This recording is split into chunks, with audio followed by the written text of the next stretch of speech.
आज अभिनेता मिथुन चक्रवर्ती उर्फ मिथुनदा यांचा आज 76वा वाढदिवस आहे.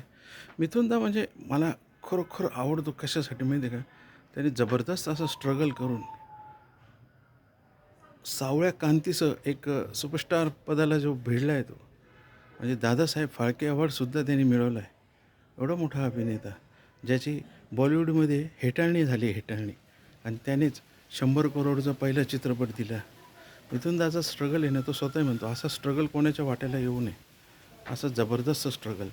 3 वेळा नॅशनल अवॉर्ड मिळवणारा हा अभिनेता, म्हणजे 80चं दशक त्याने इतकं डॉमिनेट केलं का 150पेक्षा जास्त चित्रपट आले या 10 वर्षामध्ये मिथुनदाचे. 88-89 या 2च वर्षात 37 चित्रपट दिले त्याने. 37 चित्रपटाची कोणाची कारकीर्द होती आणि ह्या पठ्ठ्याने 2च वर्षात तेवढे चित्रपट केले. टोटल 350 चित्रपटात नायक म्हणून काम केलेला मिथुनदा एक जबरदस्त अभिनेता.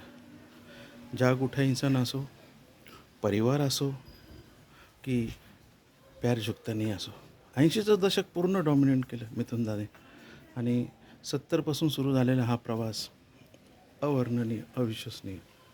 शेवटी दादासाहेब फाळके अवॉर्ड मिळवणारा हा अभिनेता म्हणजे मास क्लासचा सुपरस्टार होता तो, मास क्लासचा सुपरस्टार.